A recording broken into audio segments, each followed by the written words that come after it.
On January 1st, 2018, 60 million hungover Americans staggered into 24-hour fitnesses and UFC gyms to work off that holiday pudge and fulfill the drunken promises they had made the night before.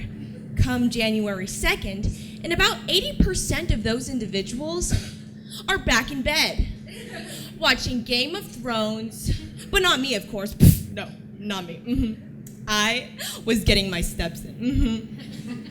Shopping at the mall. The ancient Babylonians are said to have been the first people to make New Year's resolutions, some 4,000 years ago.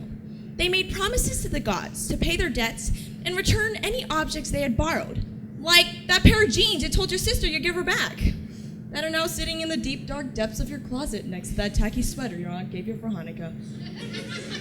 You know what I mean. So why is it so hard to maintain New Year's resolutions? Why is it that by the second week of February, the U.S. News reports that some 80% of those resolutioners have given up on carrying them through?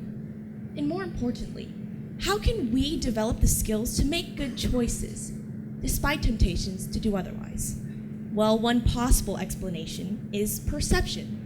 New research has defined this phenomenon as the idea that our bodies influence the way we see the world around us, which can affect how we move or choose not to move within it. When we're tired, out of shape, or loaded down, the environment can seem quite daunting. And if our surroundings appear too challenging to move through, we may be less likely to do so.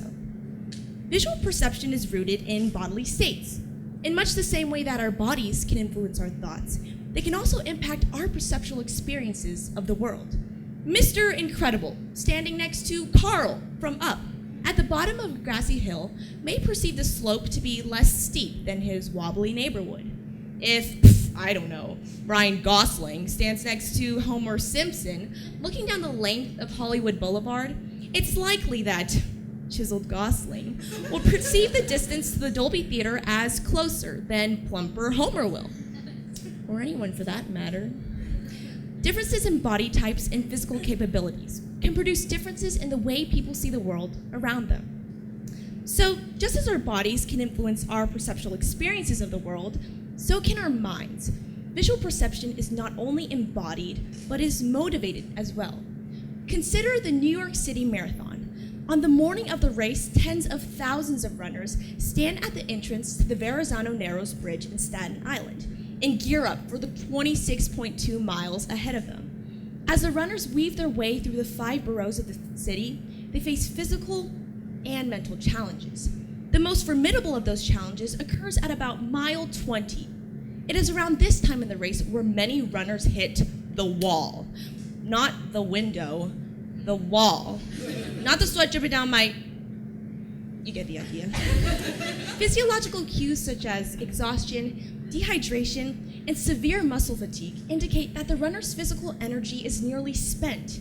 In spite of that, many marathoners are able to push through and continue their run. How do people continue on when their physical resources are spent?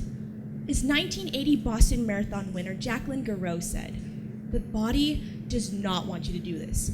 As you run, it tells you to stop, but the mind must be strong. It is not age, it is not diet, it is the will to succeed."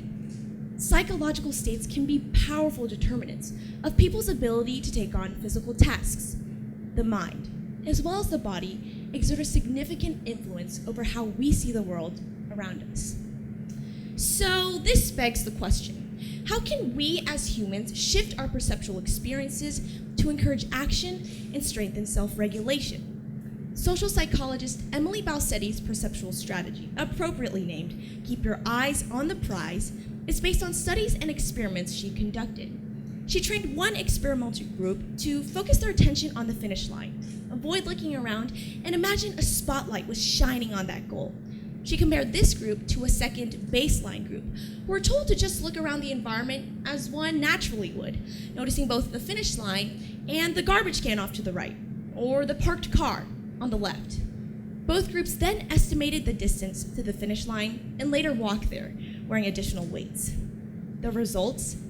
People who kept their eyes on the prize saw the finish line as 30% closer and said it required 17% less exertion for them to complete this exercise as compared to people who just naturally looked around.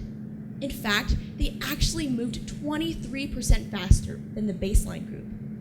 Her study suggests the separation of visual perception and our bodily states. Learning to rein in and overcome the effect of our physical states on our judgments is an invaluable tool. We all see the world through our mind's eye, but we can teach ourselves to see it differently. Putting challenges at an imaginary distance, reframing them, or shifting your experience so that each and every checkpoint is within reach are all techniques that enable us to effectively meet and manage goals. By keeping our eyes on the prize, we can find new and creative ways to tackle tasks, allowing us to complete them more efficiently and quickly. We can apply this concept to many other perceptual challenges in our lives today. Global warming, gender inequality in the workplace, and perhaps the true testimony to human will, the college admissions process. As a graduating senior this year, I've experienced firsthand the stress and chaos of college applications. I've consumed an ungodly amount of caffeine in order to fulfill a 350-word limit on my favorite academic subject, lunch, excuse me. However, what if we could change our perception on the mountain of college essays and 4 more years of education after high school? If we reevaluated our vision and instead saw these things as 4 years of stadium-packed football games, late-night dining hall raids because freshman 15 is all too real, a cappella groups, and real-life Pitch Perfect, would we not experience them that way? By becoming self-aware of our perceptions and believing in our abilities, the process and end results may seem less daunting than we initially perceived them to be. So now that we've explored the embodiment of visual perception, its connection to motivation, and how we can reframe our minds to conquer obstacles and meet our goals, I encourage you all to dig out those crumbled New Year's resolutions. Acknowledge the nuclear waste zone that is your room, meet your daily challenges head on, and look at these things in a different light. Regardless of how our bodies operate or how the environment reacts around us, we can choose to keep our eyes on the prize. And when we find a way to make the finish line seem closer, we will ultimately get there faster. With this mindset, I know that come January 2nd, 2019, that little voice in your head telling you not to go on a run because, your couch is just too good to give up right now. That same voice whispering in the ears of the majority of resolutioners as they trade burpees for The Bachelor, I'm confident that that voice will be as gone as the pair of jeans you never returned to your sister. Thank you.